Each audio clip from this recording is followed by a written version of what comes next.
The first option on the navigational bar on the left-hand side is your home screen, indicated by the home in the top left corner. Home screen is the dashboard for all of the control features in the coach. We'll start in the top left corner. At a quick glance, you have your light master on and off, and that's exactly what it says. That is the master lighting for the entire coach, interior and exterior. Below that, you have the RV door lock and unlock. It is a momentary press. It locks the door. That unlocks the door. You have your engine preheat function.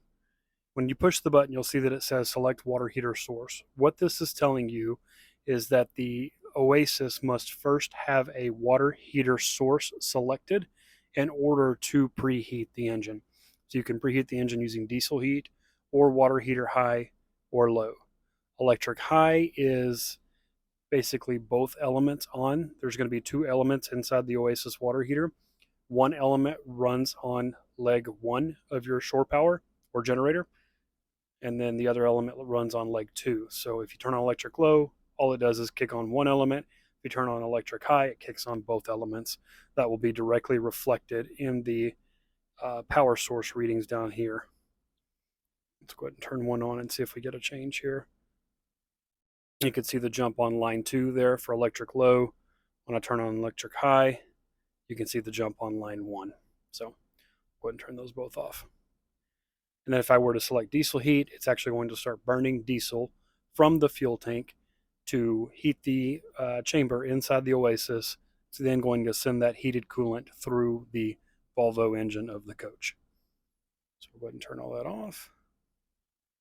So we just went over the water heater settings. Below here, you've got your temperatures in the coach. So currently you can see the entries at 100 degrees. The front floor heat is off. The salon temperature is 94 degrees. Go to rear, we can see the hall temperature is 94. The rear floor is currently off. Bedroom temperature is 97 degrees.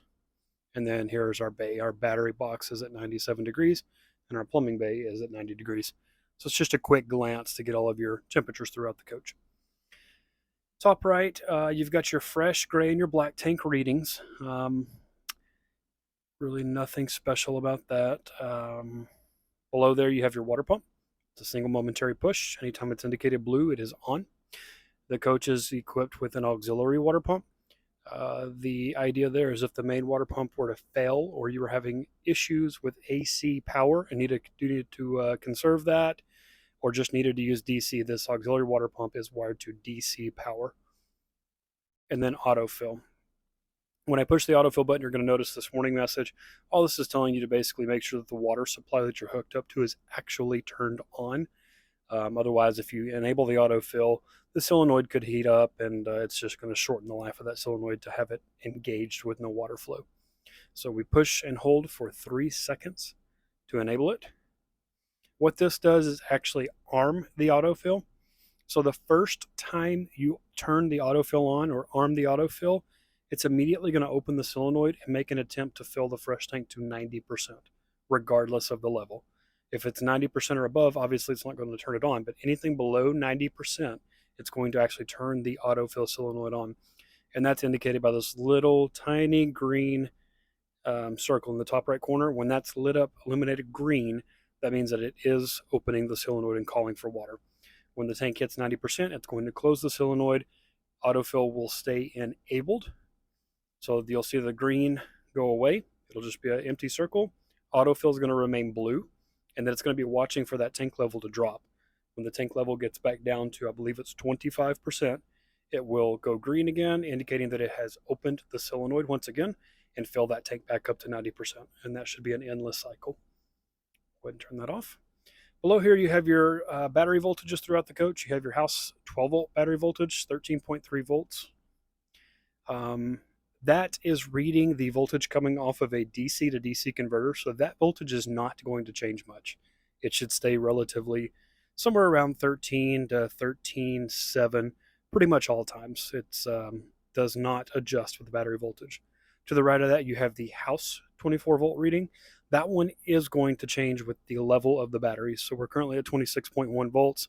You'll see that going up and down as the batteries charge and discharge. To the right of that, you have your chassis batteries, 27.1 volts currently on the chassis batteries. There is an onboard charger on the coach that is operating anytime you are plugged in or running on generator power. So as soon as we unplug the coach, you'd expect to see that battery voltage drop a little bit. To the right of there, you have the generator battery voltage as well, 13.3 volts. That's right where we want to see it. There's also an onboard battery charger equipped for the generator battery, so you should see that. I believe that battery charger operates even on inverter, so you should always see a constant and steady somewhere around 13 volts there. Let's go ahead and go down here. Below here, you've got your power source. So currently we're plugged into shore power. You can see the 50 amp shore. Our line 1 is 111 volts. Line 2 is 117. 29 amps on line 1, 12 amps on line 2. As a note there, for some of you that may not be as familiar with RV's 50 amp service, being that we're on 50 amp shore power, you really want to keep an eye on these and make sure that we're not nearing or exceeding 50 amps. If you are, you may have to play with some of the things that you currently have on the coach. The coach is equipped with an EMS system, that's energy management system, that is not going to let you exceed that amperage. I'll give you a quick overview of that real quick. That's what you see right here. EMS line 1, EMS line 2.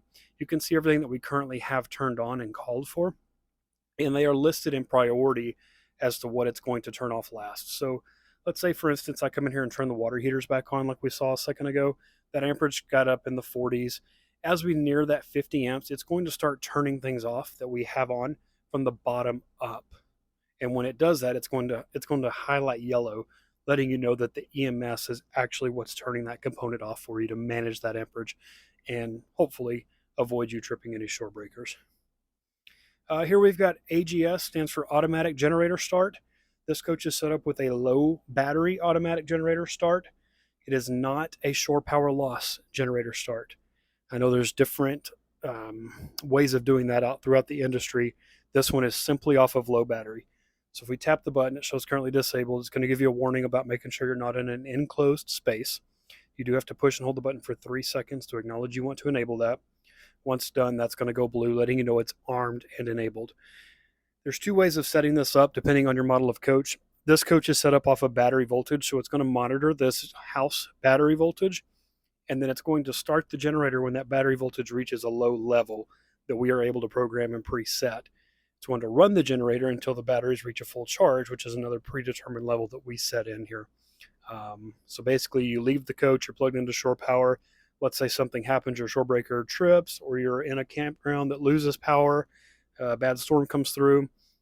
You're not going to know anything's happened in the moment. If you were to lose power, the coach is going to continue to operate on an inverter like normal. However, when those batteries get low, your generator is going to start and then catch those battery voltages back up. Let's say the generator starts and then you regain shore power. The generator is still going to continue to run until batteries reach full charge, or that predetermined voltage, and then shut off, and then it will maintain on shore power until another voltage loss occurs or everything's fine. Then it's not going to start again. It's not a bad feature to keep enabled, especially if you're going to be leaving the coach with pets or whatever the case may be. But if you're going to be going into a building or storage, you definitely want to make sure that's turned off. And then below there's just the generator start button. That is a 3-second push and hold. If I tap it, nothing's going to happen. You can see that it just sits there. If I were to push and hold that for 3 seconds, it is going to start the generator. And then directly to the right of there, it shows the current generator status, that it is currently stopped, and that we've measured 97.5 hours on that generator.